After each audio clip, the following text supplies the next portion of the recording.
Good afternoon, praise the Lord. सभी मसीह भाई बहन बच्चों को जय प्रभु यीशु मसीह के। आज का वचन दूसरा थिस्सलुनीकियों 1 अध्याय 3 से 12 आयत तक वचन को ध्यान से सुने और आमीन के साथ वचन को ग्रहण करें।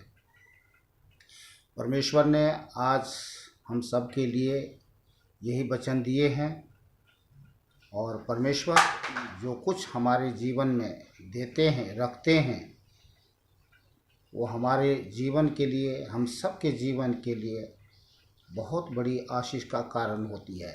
आमीन। तो वचन को ध्यान से सुने। हे भाइयों, तुम्हारे विषय में हमें हर समय परमेश्वर का धन्यवाद करना चाहिए और यह उचित भी है। इसलिए तुम्हारा विश्वास बहुत बढ़ता जाता है और तुम सब का प्रेम आपस में बहुत बढ़ता जाता है। ये बहुत महत्वपूर्ण बातें हैं, महान बातें हैं कि हम विश्वासियों में विश्वास और प्रेम की बढ़ती आज देखी जा रही है और प्रकट भी है। अगर प्रेम, विश्वास और प्रेम की बढ़ती हमारे जीवन में ना हो तो मसीही जीवन को हम प्रमाणित नहीं कर सकते। आज संसार में लोग विश्वास में और प्रेम आगे बढ़कर जीवते अद्वैत परमेश्वर को प्रकट करते हैं कि वो है, वो जिंदा है और हम सब के सब उस जीवते अद्वैत परमेश्वर के बेटे और बेटियां हैं। आमीन। मैं आगे पढ़ता हूँ 4 आयत। यहाँ तक कि आप परमेश्वर की कलीसिया में तुम्हारे विषय में घमंड करते हैं कि जितने उपद्रव और कलेश तुम सहते हो उन सब में तुम्हारा धीरज और विश्वास प्रकट होता है। हो सकता है और होता भी है। कई बार हमारे जीवन में दुख, क्लेश, संकट, समस्या आती है, पर उसको हम क्या करते हैं? सहते हैं। उसको हम सहते हैं और इस प्रकार हमारा धीरज और विश्वास प्रकट होता है।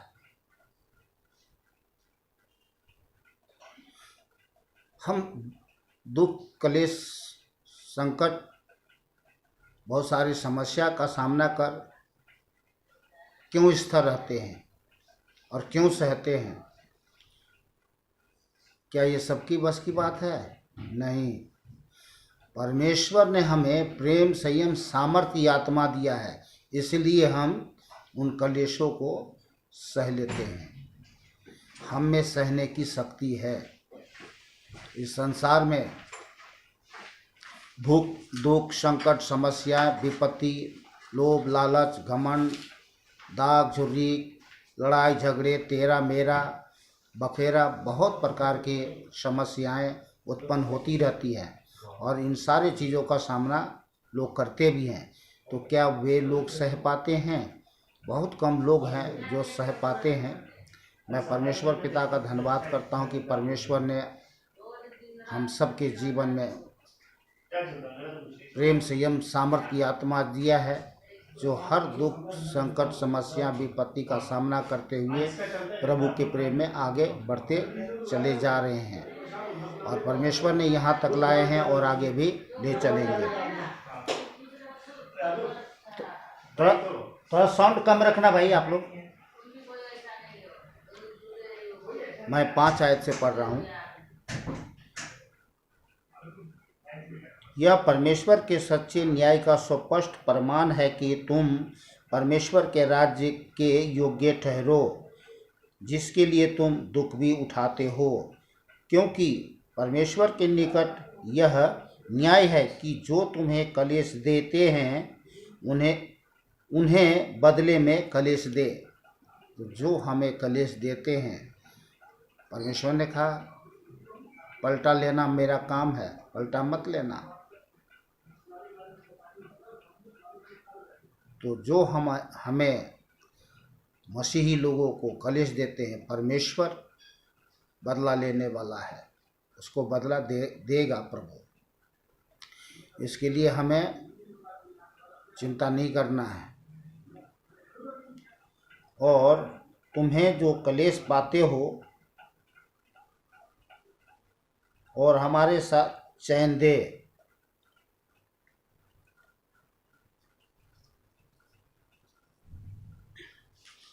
मैं फिर से मैं इसको रिपीट कर पाता हूँ। थोड़ी बीच में बच्चे लोग साउंड करने लगे हैं, बातचीत करने लगे हैं, उसकी वजह से शायद आपको डिस्टर्ब हो गया हो, तो इसलिए मैं उसको रिपीट करता हूँ, क्योंकि ये परमेश्वर का वचन है। परमेश्वर के वचन को साफ साफ सुनना चाहिए, समझना चाहिए, तभी हमें समझ में आएगा। किसी प्रकार की कोई गड़बड़ी नहीं होनी चाहिए। तो यह मैं 2 थिस्सलुनीकियों 1:5 से पढ़ रहा हूँ। यह परमेश्वर के सच्चे न्याय का स्पष्ट प्रमाण है कि तुम परमेश्वर के राज्य के योग्य ठहरो, जिसके लिए तुम दुख भी उठाते हो, क्योंकि परमेश्वर के निकट यह न्याय है कि जो तुम्हें कलेश देते हैं उन्हें बदले में कलेश दे, और तुम्हें जो कलेश पाते हो हमारे साथ चैन दे। उस समय जबकि प्रभु यीशु अपने सामर्थी दूत के साथ धधकती हुई आग में स्वर्ग से प्रकट होगा, और जो परमेश्वर को नहीं पहचानते और हमारे प्रभु यीशु के सुसमाचार को नहीं मानते उनसे पलटा लेगा। भयानक बात है ये। वे प्रभु के सामने से और उसकी शक्ति के तेज से दूर होकर अनंत विनाश का दंड पाएंगे। कौन दंड पाएंगे? जो जीवते अद्वैत परमेश्वर के सुसमाचार को नहीं मानते हैं, नहीं सुनते हैं, बल्कि वैर विरोध करते हैं।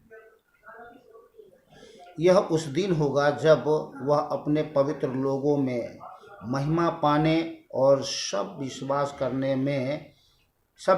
करने वालों में आश्चर्य का कारण होने को आएगा, क्योंकि तुमने हमारी गवाही पर विश्वास किया। इसीलिए हम सदा तुम्हारे लिए प्रार्थना भी करते हैं कि हमारा परमेश्वर तुम्हें उस बुलाहट के योग्य समझे और भलाई की हर एक इच्छा विश्वास के हर एक काम को सामर्थ्य सहित पूरा करे, ताकि हमारे परमेश्वर और प्रभु यीशु मसीह के अनुग्रह के अनुसार हमारे प्रभु यीशु का नाम तुम में महिमा पाए और तुम उसमें। आमीन। तो ये थे आज के वचन। प्रभु परमेश्वर का धन्यवाद करते हैं कि परमेश्वर ने आज अपने सत्य वचन से हम सबके जीवन में बड़ी आशीष दिया है। और प्रभु हमारा परमेश्वर आ रहे हैं, और जब आएंगे तो जैसा आपने सुना कि धधकते हुए आग के साथ आएंगे। और यही इसलिए कि जो आज संसार में परमेश्वर को परमेश्वर न समझते हुए, न मानते हुए महापाप कर रहे हैं, विरोधियों को, पाप करने वाले विरोधियों को भस्म कर देगा। संसार में प्रभु कहते हैं सबों का प्राण तो मेरे ही है, पर जो पाप करे वो मर जाएगा। तो परमेश्वर सबको मन फिराव का एक अवसर दिया है। और जो दिन, जो समय है लोगों के लिए, परमेश्वर अपने प्रेम की भलाई हर एक पर प्रकट किया है, कर रहे हैं। और परमेश्वर नहीं चाहता कि कोई भी नाश हो, पर हाँ, जिसने अपना जीवन शैतान को समर्पित कर दिया है, शैतान के साथ हो लिया है, शैतान बन गया है, उसको अपनी आग की ज्वाला से भस्म कर देगा। तब हमेशा के लिए रोना दांत पीसना नरक में होगा। हम जीवते अद्वैत परमेश्वर को धन्यवाद करते हैं कि कर्म से नहीं, धर्म से नहीं, पान से, फूल से, मिठाई से, भेड़ से, बकरा, सोना चांदी, हीरे मोती, किसी चीज़ों से नहीं, उस जीवते अद्वैत परमेश्वर पर विश्वास करने के द्वारा हमारा उद्धार हुआ। आज संसार में जितने भी लोग प्रभु यीशु के पास आते हैं उसको कुछ नहीं करना पड़ता, केवल 2 शब्दों में, हे प्रभु, जाने अनजाने में किए हुए गलती अपराध को, पाप को क्षमा करें और मुझ पर दया करें। जैसे आपने और लोगों को बचाया, नया जीवन दे करके अपना बेटा और बेटी बनाया, मुझे भी प्रभु नया जीवन दे करके अपना बेटा और बेटी बना ले। मैं आज से अपना जीवन आप जीवते अद्वैत परमेश्वर के चरणों में समर्पित करता हूँ, उद्धारकर्ता करके आपको ग्रहण करता हूँ। आज से मेरे प्रभु हैं। आमीन। बस एक छोटे से प्रार्थना के द्वारा लोग उद्धार पाते हैं। वीडियो को बंद करता हूँ। खुश रहे, आनंदित रहे, सुरक्षित रहे, भला चंगा रहें सभी भाई बहन बच्चों को। जय प्रभु यीशु मसीह की। मिलते हैं अभी फिर दूसरे वीडियो में। जय प्रभु यीशु मसीह की।